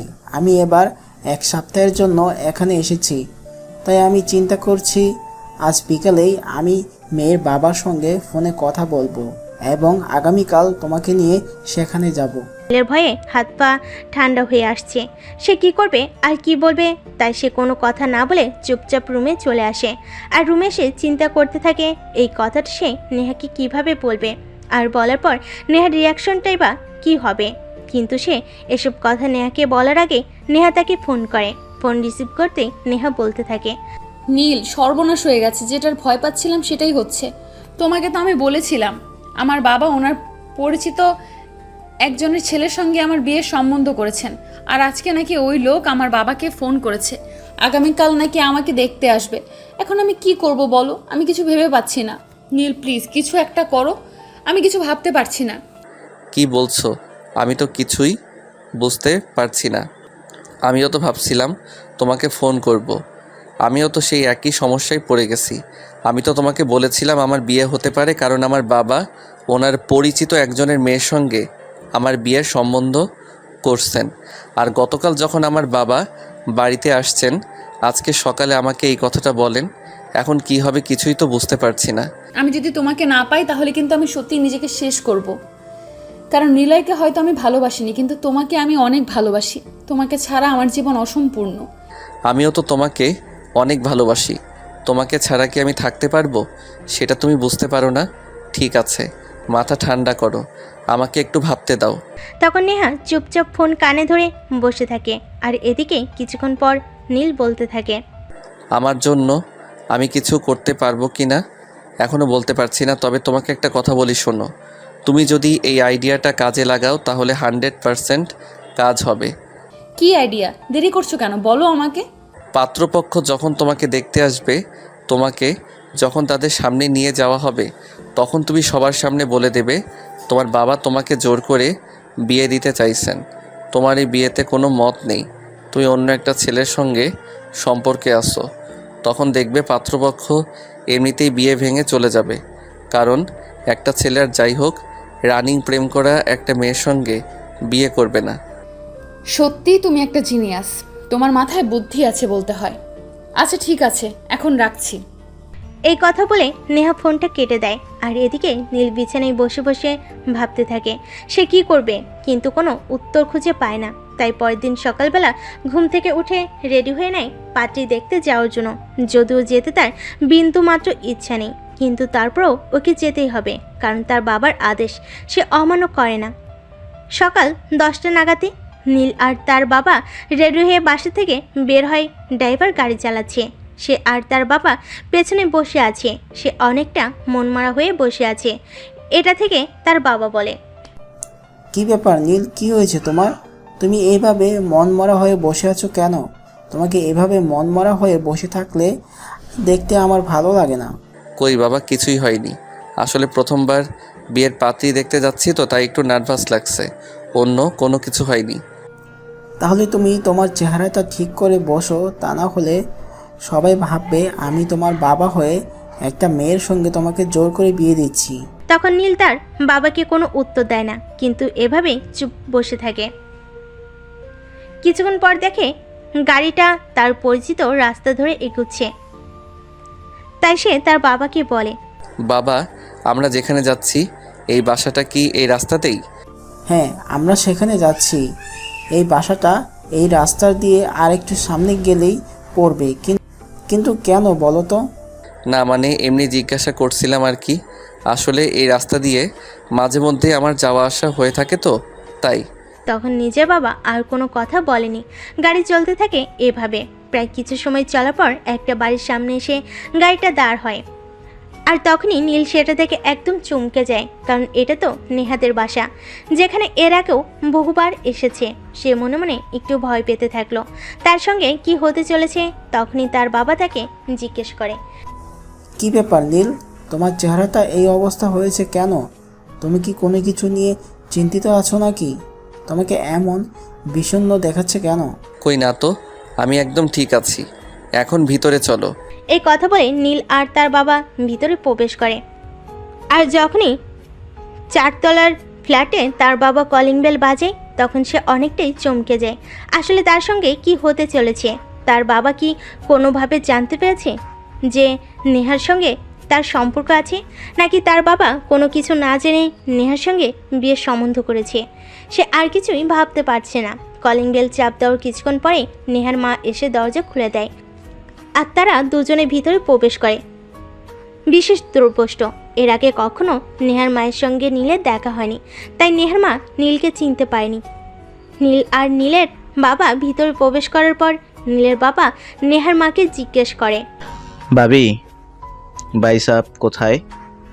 ভাই সাহেবকে কোথাও দেখছি না কেন? উনি কি বাড়িতে নেই নাকি? ভাবি, ভাই সাহেব কোথায়? ভাই সাহেবকে কোথাও দেখছি না কেন? উনি কি বাড়িতে নেই নাকি? ভাইজান, আসলে আপনার ভাই একটু বাইরে গিয়েছে, একটু জরুরি কাজ পড়ে গেছে, কিছুক্ষণের মধ্যেই চলে আসবে। আপনি কোনো চিন্তা করবেন না, আপনারা প্লিজ বসুন। আমার মেয়েও রেডি হচ্ছে, কিছুক্ষণের মধ্যেই আপনাদের সামনে চলে আসবে। অপরদিকে নীল তো পড়ে গেছে মহা চিন্তায়। সে কি করবে কিছু ভেবে পাচ্ছে না। নেহাকে ফোন দেওয়ার জন্য অনেক চেষ্টা করেছে, কিন্তু কোনোভাবেই ফোন করতে পারছে না, কারণ তার পাশেই তার বাবা বসে আছে। তার বাবার সামনে নেহাকে ফোন করে কোনো কিছু কিভাবে বলবে? আর এদিকে নেহা যদি তার বলে দেওয়া কথাগুলো তার বাবার সামনে এসে বলে, তাহলে তো বিয়েটা একদম ভেঙে যাবে। এখন কি হবে? মনে মনে এসব কিছু চিন্তা করতে থাকে।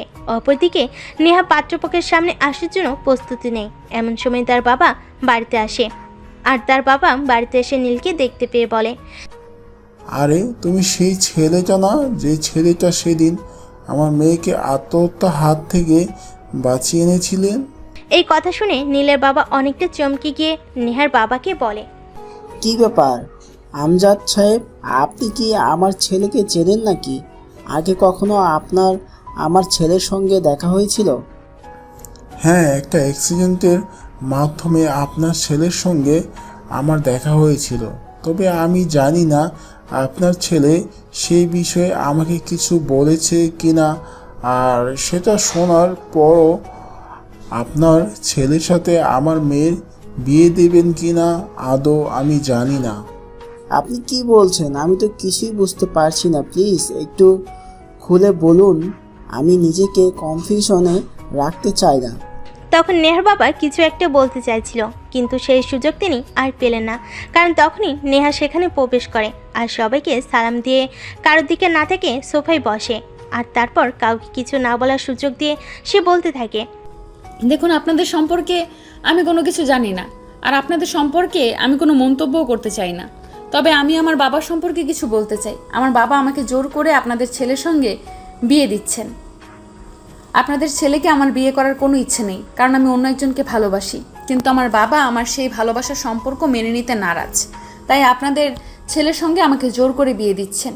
কথাটা শেষ করা মাত্রই নীল নেহার সামনে গিয়ে দাঁড়ায় আর তারপরেই বলে, কিন্তু নেহা, এখন তো তোমার বিয়েটা আমার সঙ্গে হতে যাচ্ছে। যেহেতু তুমি নিজের ভালোবাসার মানুষকে পেতে যাচ্ছ, সেহেতু তোমার জন্য একটা খুশির খবর হয়ে দাঁড়ালো, তাই না? নীলের গলার আওয়াজ শুনে নেহা মাথা তুলে তাকায় আর নিজের সামনে নীলকে দেখতে পায়। সে তো নীলকে দেখতে পেয়ে মহা খুশি, একদম সবার সামনে নীলকে জড়িয়ে ধরে বলতে থাকে, সত্যি সেই মানুষটা তুমি? এটা আমি ভাবতেও পারিনি। জানো, আমার একদম নিঃশ্বাস নিতে কষ্ট হচ্ছিল। আমি ভাবতে পারছিলাম না আমি অন্য একজনের সামনে দাঁড়িয়ে কিভাবে আমার ভালোবাসার কথা বলবো, আর তারাই বা এই বিষয়টা কিভাবে নেবেন। যাই হোক, অবশেষে আমি তোমাকে পেয়ে গেছি, আমার আর কোনো সমস্যা নেই। তখনই নীলের বাবা নীলকে উদ্দেশ্য করে বলতে থাকে, কিছু বুঝতে পারছি না, আমাকে প্লিজ একটু খুলে বলো।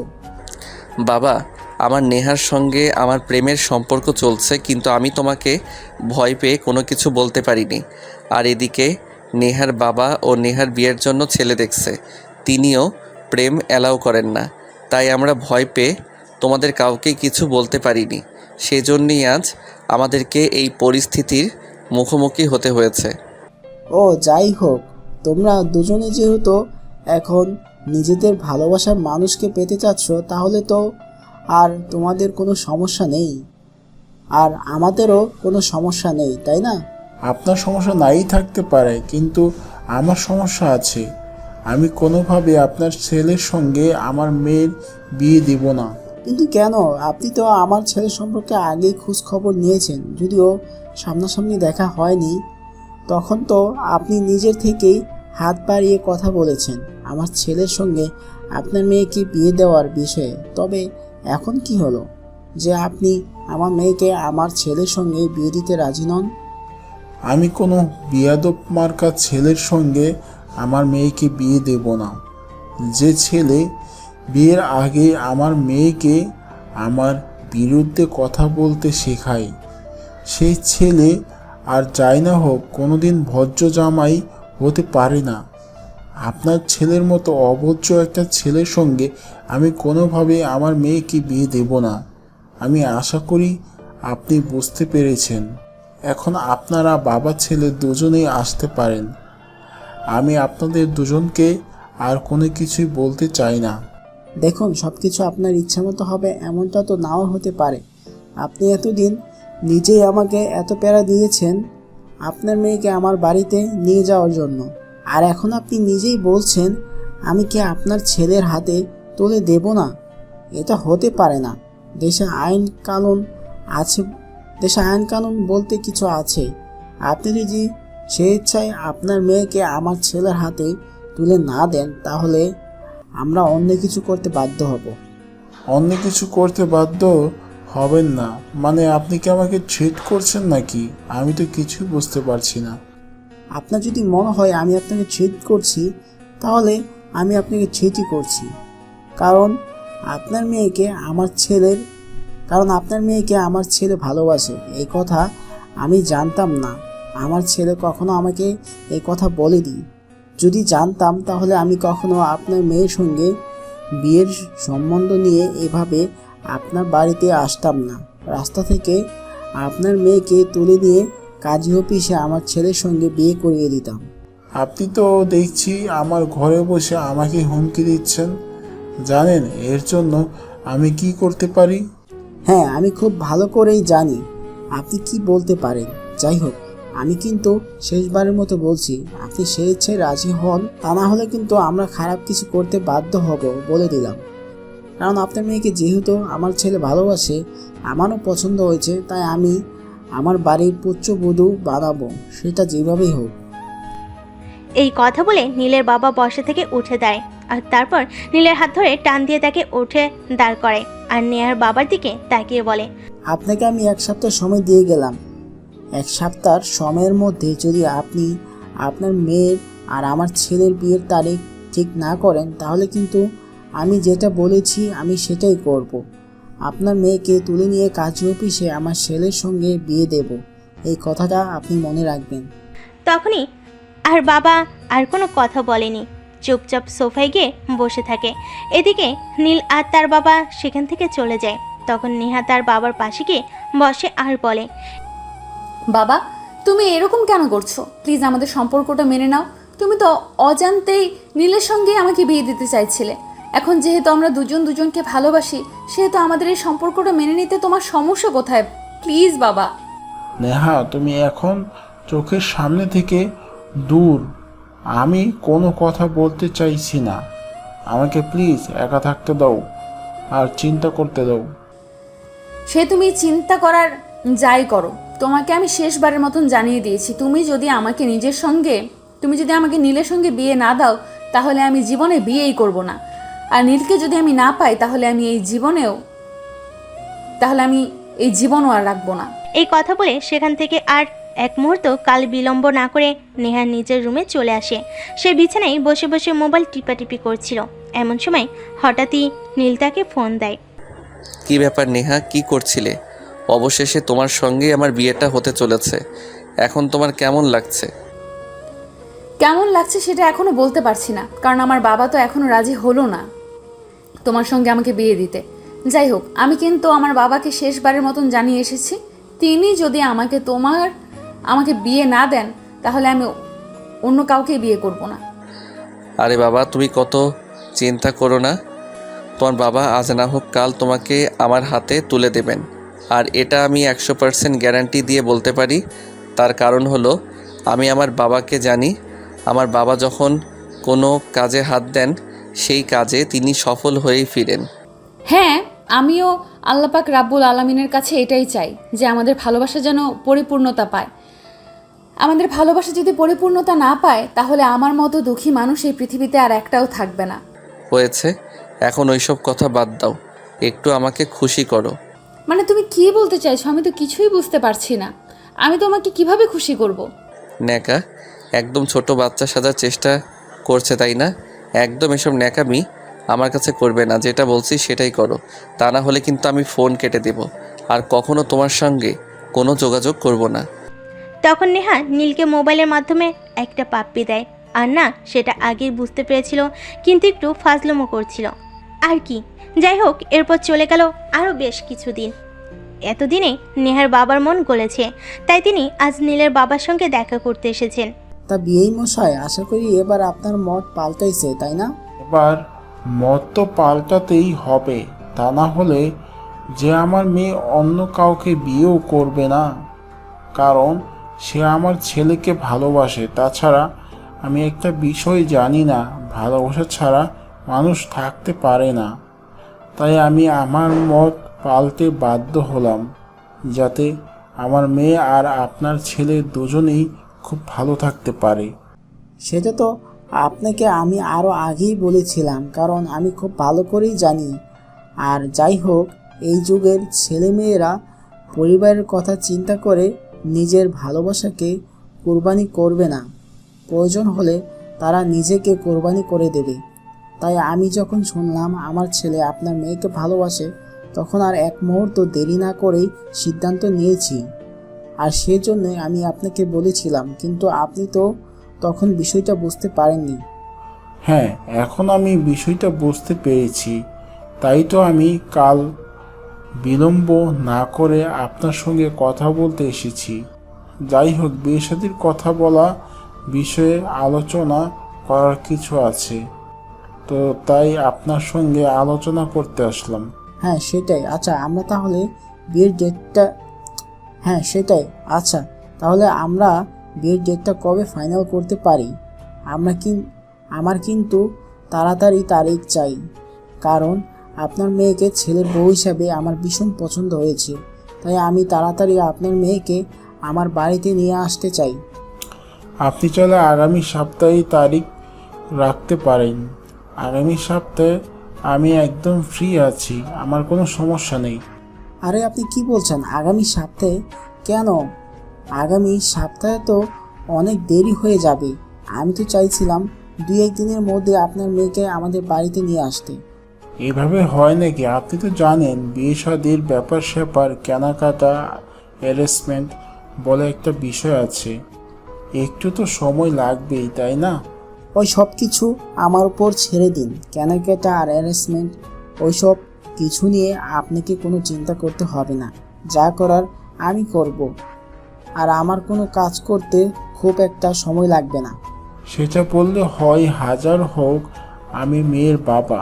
তাছাড়া আপনাদেরও একটা ডিমান্ড থাকতে পারে, তাই সব কিছু মিলিয়ে একটু তো সময় লাগবেই। ও আচ্ছা, তাহলে আমি এত করে আসল বিষয়টা বুঝতে পেরেছি, কিন্তু আপনাকে খুব দুঃখের সহিত জানাতে হচ্ছে আমরা সেই পরিবার নিয়ে, যেই পরিবার বিয়ের সময় মেয়ের বাড়ি থেকে যৌতুক নেই। আমরা সুস্থ সবল খেটে খাওয়ার মানুষ, আমরা নিজের উপর চলতে পারি, আমাদের অন্যের উপার্জনের উপর ডিপেন্ড করতে হয় না। তাই ওইসব কিছু নিয়ে আপনার চিন্তা করার কোনো কারণ নেই। আপনি নিশ্চিন্ত মনে বিয়ের জন্য কোনো প্রস্তুতি নিন। আমরা আগামী পরশুদিন আপনার মেয়েকে আনতে যাব। মানে এসব আপনি কি বলছেন? এত তাড়াতাড়ি বিয়ের আয়োজন হতে পারে নাকি? আত্মীয় স্বজন আছে, তাদেরকে ইনভাইট করতে হবে। তাছাড়াও গোছ কাছের একটা ব্যাপার আছে না? আপনাকে বললাম তো, এত চিন্তা করার কোনো কিছুই নেই।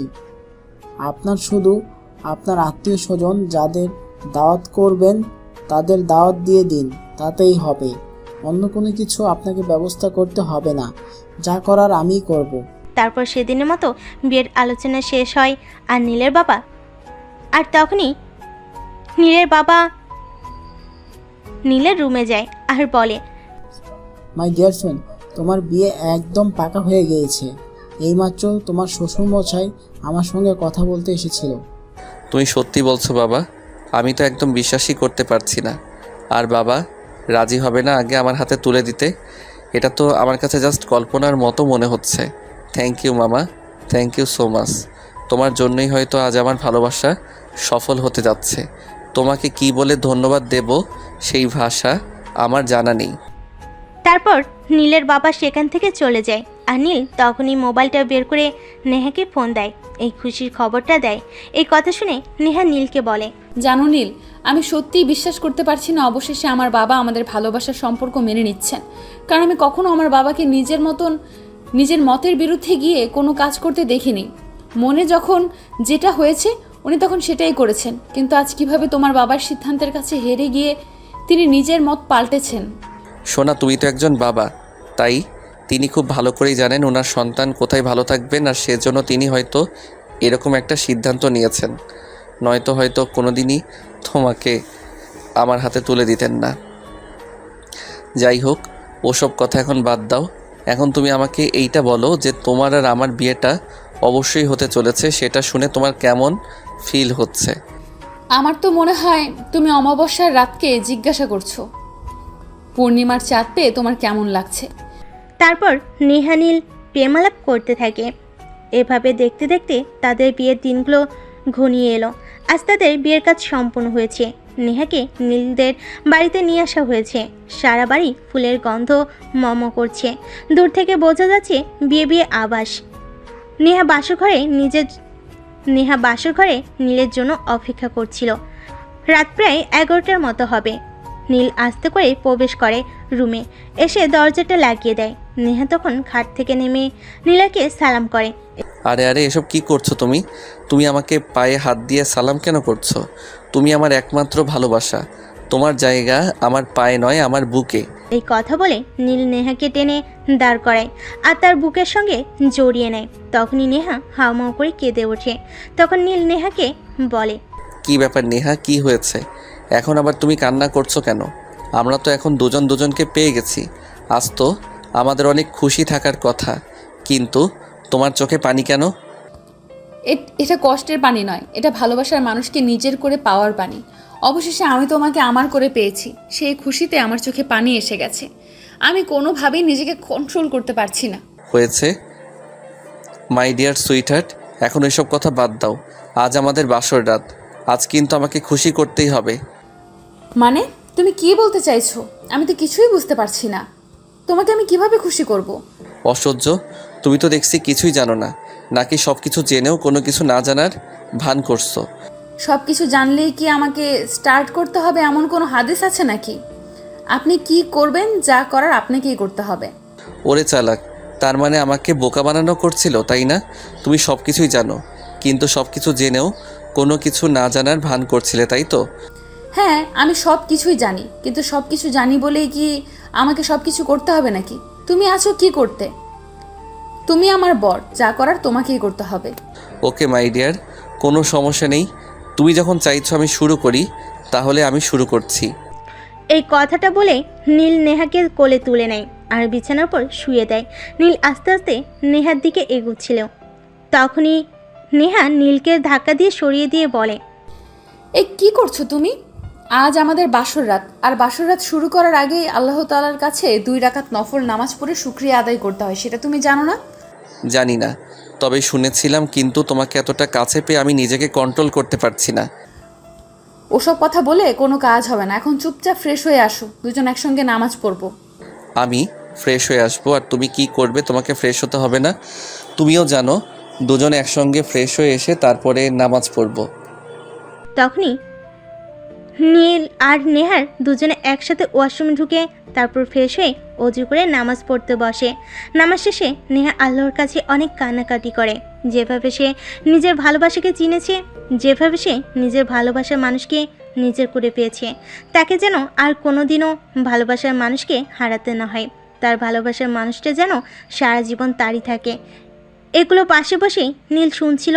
নামাজ শেষ হলে নীল তাকে বলে, তুমি মোনাজাতে এভাবে কান্না করছিলে কেন? ভালো কি তুমি একাই বাসো? আমি তোমাকে ভালোবাসি না? তোমার কি এটাই মনে হয় যে আমি তোমাকে ছেড়ে চলে যাব? তুমি আমাকে ছেড়ে চলে যাবে কি না সেটা আমি জানি না, কিন্তু যদি কখনো এমনটা হয় তাহলে আমি সত্যিই মরে যাব, কারণ আমি তোমাকে ছাড়া বেঁচে থাকতে পারবো না। এই কথাটা শেষ করার আগেই নীল নেহার মুখ চেপে ধরে আর বলতে থাকে, খবরদার, আর কখনো এমন অলক্ষণে কথা তোমার মুখে আনবে না। আমি এসব কথা তোমার মুখ থেকে আর শুনতে চাই না। তুমি আমার প্রথম আর শেষ ভালোবাসা, তোমাকে আমি কখনোই হারাতে চাই না। এখন এইসব কথা মাথা থেকে ঝেড়ে ফেলে দাও। আমাদের বাসর রাত আছে, সেটা কি তুমি ভুলে গেছো নাকি? চলো, এখন বাসর করতে হবে তো। কিন্তু নীল, আমার না খুব ভয় করে, যদি কখনো তোমাকে হারিয়ে ফেলি তাহলে আমি কি নিয়ে বাঁচবো? তোমাকে ছাড়া আমি সত্যিই বেঁচে থাকতে পারবো না। প্লিজ, এইসব আজে বাজে চিন্তা করে তুমি আমাদের এত সুন্দর সময়টাকে নষ্ট করে দিও না। আমি তোমার আছি আর তোমারই থাকবো। পৃথিবী কেয়ামত হয়ে গেলেও আমাকে তোমার কাছ থেকে কেউ সরাতে পারবে না। এই কথা বলে নীল আর এক মুহূর্ত দেরি না করে নেহাকে জায়নামাজ থেকেই তুলে নিয়ে কোলে উঠিয়ে নেয় আর তারপর সোজা বিছানায় নিয়ে চলে আসে। তখনই নেহা বলে, এই, তুমি একবার আমাদের পুরো রুম আর ব্যালকনি চেক করে নাও তো। কেন?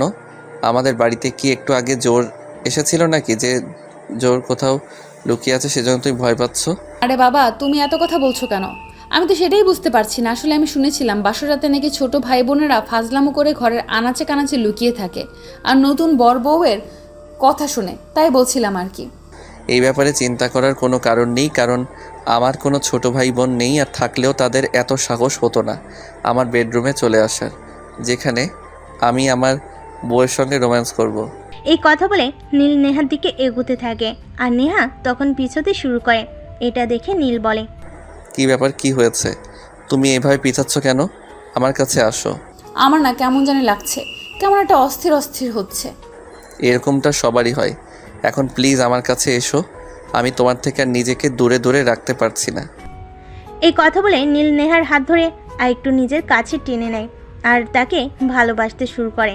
নীল নেহার শরীরে কিস করতে থাকে আর তার শরীর থেকে গহনা, কাপড় চোপড় এগুলো খুলতে থাকে। এদিকে নেহা চোখ বন্ধ করে এসব ফিল করছিল। এটা দেখে নীল বলে, কি ব্যাপার নেহা, তুমি তোমার চোখ বন্ধ করে রেখেছো কেন? তাকাও একবার আমার দিকে। আমি তাকাতে পারবো না, এইভাবে বিবস্ত্র অবস্থায় নিজেকে দেখতে খুব লজ্জা করবে। ও তাই নাকি? আচ্ছা ঠিক আছে, কোনো সমস্যা নেই। আমি আজ তোমার সব মস্ত লজ্জা ভেঙে দিব। আমার ভালোবাসায় কানায় কানায় তোমায় ভরিয়ে দেব। এই কথা বলে নীল আগে আরও কাছে টেনে নেয় আর আদর করতে থাকে। যাই হোক ভিউয়ার্স, অন্যের বাসর ঘরে ঢুকে পড়া কিন্তু ঠিক নয়, তাই চলুন তাদের বাসর রাত তারা করুক।